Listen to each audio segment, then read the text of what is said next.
के माफियाओं के गॉडफादर थे हरिशंकर तिवारी। एक वक्त ऐसा भी आया जब उनको ही अपनों से जान बचानी पड़ गई भारी। कहते हैं कि तिवारी के मन में श्री प्रकाश शुक्ला का इतना भय समा गया कि श्री प्रकाश के किसी रिश्तेदार को अपने आसपास रखने लगे। उन्हें यकीन था कि श्री प्रकाश अपने सगे संबंधी को देखकर श्री प्रकाश शुक्ला उन पर गोली नहीं चलाएगा। तो नमस्कार दोस्तों, मैं हूं दीपक शर्मा और आज आप देख रहे हैं द डेमोक्रेसी का नया अध्याय, यानी कि सत्ता की रंगबाज। तो मैं शुरू करता हूं। मुंबई में माफिया गिरी की शुरुआत करीम लाला ने शुरू की थी। 60 के दशक में पठान गैंग पर मुंबई सक्रिय हुआ और फिर दाऊद इब्राहिम के मन फ्रेम में आने तक मुंबई पर पठानों का राज रहा। दाऊद ने कभी अपने आका रहे करीम लाला के साम्राज्य को पूरी तरह से ध्वस्त कर दिया। यूपी की बात की जाए तो यहाँ माफिया गिरी की शुरुआत हरिशंकर तिवारी के हाथों मानी जाती है। माफियाओं के बीच उन्हें बाबा का तमगा हासिल था। कोई भी बाहुबली हो, लेकिन हरिशंकर तिवारी से भिड़ने की कोई जुर्रत नहीं करता। माफिया जगत में वो हर किसी के लिए सम्मानीय थे, लेकिन एक समय ऐसा भी आया जब करीम लाला की तरह उनके एक चेले ने चुनौती दे डाली। तिवारी को अपनी जान का बचाने के लिए तमाम मशक्कतें करनी पड़ रही थी। गोरखपुर विश्वविद्यालय के छात्र राजनीति से उभरे थे हरिशंकर तिवारी, यानी मैं उनके बारे में बता रहा हूँ। जेपी आंदोलन के समय गोरखपुर विश्वविद्यालय में एक नाम तेजी से उभरा, वो था हरिशंकर तिवारी का। तिवारी ने छात्र राजनीति पर अपनी बेहद तीखी पकड़ बनाई। वो बाहुबली थे, लिहाजा उनके इर्द गिर्द की टीम लगातार बड़ी होती चली गई। उस दौर में हरिशंकर तिवारी का विशुद्ध रूप से सिर्फ बाहुबली के रूप में शुमार किया जाता था। वो ब्राह्मणों के सरमाएदार थे। अदावत हुई। ठाकुरों को नेता यानी कि वीरेंद्र प्रताप शाही दोनों के बीच इस कदर की अदावत थी कि 80 के दशक में गोरखपुर गोलियों की तड़तड़ाहट आम हो गई। शाही से तिवारी की कई बार खूनी जंग भी हुई थी। दोनों की तरफ से कई लाशें गिरी। इस अदावत का अंत तब हुआ जब वीरेंद्र प्रताप शाही की हत्या कर दी गई थी। उसके बाद से दोनों गुटों में जंग खत्म हो गई थी। वीरेंद्र शाही यानी वीरेंद्र प्रताप शाही खूनी जंग कई बार गोलियों से गूंजा गोरखपुर। हालांकि शाही से जंग के बीच में तिवारी को खुद बनाए रखने का नुस्खा समझ में आ गया था। उनको पता था कि माफिया के तौर पर वो लंबी पारी तभी खेल सकते हैं जब उनका राजनीति में दखल हो। तिवारी ने किसी राजनेता को अपना गॉडफादर बनाने की जगह खुद उस जगह पर जाने की बात ठानी थी। 1985 में, यानी कि गोरखपुर की चिल्लूपार असेंबली यानी चिल्लूपार विधानसभा है, सीट से वहां खड़े हो जाते हैं। खास बात यह थी कि जब चुनाव हुआ तब तिवारी यानी हरिशंकर तिवारी जेल की सलाखों के पीछे थे। बात को समझिए, हिंदुस्तान की राजनीति में एक ये रिकॉर्ड दर्ज हो गया कि तिवारी ही वो पहले नेता बने जो जेल के भीतर रहकर चुनाव जीते। उसके बाद तो कई ऐसे मामले आ गए। हरिशंकर तिवारी और योगी आदित्यनाथ का टकराव का अध्याय भी मैं आपके लिए बताने जा रहा हूं। हरिशंकर तिवारी और जो योगी आदित्यनाथ हैं उनके आपसी क्या टकराव। राजनीति प्रतिद्वंदता के चलते समय हरिशंकर तिवारी और योगी आदित्यनाथ के बीच गोरखपुर में सत्ता और प्रभाव की सीधी लड़ाई थी। योगी आदित्यनाथ ने हिंदू युवावाणी के माध्यम से गोरखपुर में अपना प्रभाव बनाया। हरिशंकर तिवारी जो ब्राह्मण समाज के नेता थे, इन्होंने इसका विरोध किया। टकराव के मामले इस कदर आए कि 2000 के दशक में गोरखपुर में दोनों गुटों के बीच हिंसक झड़पें हुई। ये संघर्ष केवल राजनीतिक नहीं था, बल्कि जातिगत समर्थन और अपराध की दुनिया के लिए भी था। चिल्लूपुर से खड़े हुए तिवारी जेल से जीते और फिर 22 सालों तक जीतते रहे। तिवारी ने चिल्लूपार सीट से लगातार 22 साल तक अपना साम्राज्य चलाया, यानी परचम लहराया।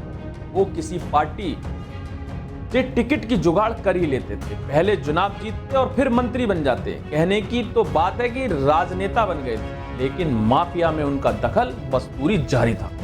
यूपी हो या बिहार, कहते हैं उनकी जानकारी के बगैर कुछ भी बड़ा नहीं हो पाता था। तिवारी ने अपने आगे एक टीम खड़ी की हुई थी जो उनके इशारे पर काम करती। श्री प्रकाश शुक्ला तेजी से माफिया जगत में अपनी जगह, इसी कड़ी के एक नाम तेजी से उभर कर सामने आया। तिवारी ने हत्या के एक मामले में नामजद श्री प्रकाश शुक्ला को पुलिस के चुंगल से बचाया था, यानी वो भी ब्राह्मण था। लिहाजा तिवारी को उसमें काफी संभावनाएं दिखने लगी। श्री प्रकाश शुक्ला एक होनहार छात्र था, लेकिन लाइन से एक बार भटका तो भटकता ही चला गया। एक बार पुलिस के रिकॉर्ड में नाम आने के बाद उसने पीछे मुड़कर नहीं देखा। बताते हैं कि तिवारी के कहने पर उसने कई जयराम हरिशंकर तिवारी वो अपने हिसाब से मानता था, उनके एक इशारे पर कुछ भी करने को तैयार था। पहले वीरेंद्र शाही को ठिकाने लगाया, तो फिर बिहार के मंत्री को मारा। जरायम की दुनिया में श्री प्रकाश का नाम तेजी से आगे बढ़ा था। कहते हैं 1997 में उसने तिवारी के कहने पर ही उसने उनके कट्टर दुश्मन वीरेंद्र शाही को सरेआम मार गिराया। उसने शाही को लखनऊ में AK-47 यानी कि जो AK-47 स्मार्ट वेपन होता है उससे 100 से ज्यादा गोलियां मारी थी। आप समझने की कोशिश करिए कि 100 से ज्यादा गोलियां मारी थी। श्री प्रकाश शुक्ला इतना बेलगाम हो गया कि मोकामा के सूरज भान के कहने पर उसने बिहार में जाकर एक मंत्री ब्रिज बिहारी प्रसाद को 1998 में सरेआम मौत के घाट उतार दिया। कहते हैं मंत्री को मारने का जिम्मा दूसरे शूटरों को भी दिया गया था, लेकिन वो नाकामयाब हो गए। क्राइम की हॉरर की आप सोचिए कि श्री प्रकाश शुक्ला किस लेवल पर आतंक कर रहा था। उसने मंत्री की सुरक्षा को धत्ता बनाकर सरकारी अस्पताल में सरेआम उनको गोलियों से भून दिया। उस हत्याकांड के बाद श्री प्रकाश के नाम का सिक्का दौड़ गया। इतना उत्तर प्रदेश में उसका जलवा, उत्तर प्रदेश बिहार जो सीमावर्ती राज्य थे सब में उसका जलवा हो गया। यानी कि क्राइम का पर्याय श्री प्रकाश शुक्ला। इतना ही कम नहीं था, उसने उत्तर प्रदेश के तत्कालीन CM कल्याण सिंह तक की सुपारी ले डाली। समझने की कोशिश करिए कि उसका आतंक यानी इतना मनवड़ बढ़ गया था श्री प्रकाश शुक्ला का कि उसने क्राइम की दुनिया में एक नया अध्याय चालू कर दिया था।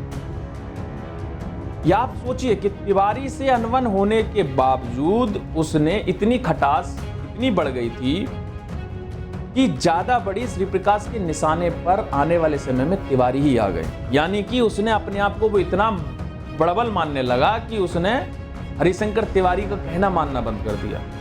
श्री हरिशंकर तिवारी को श्री प्रकाश शुक्ला से ही, अब जो उसका लड़का था जिस श्री प्रकाश शुक्ला को उसने खड़ा किया, यानी हरिशंकर तिवारी ने खड़ा किया, वो ही लड़का अब हरिशंकर तिवारी की जान का दुश्मन बन गया।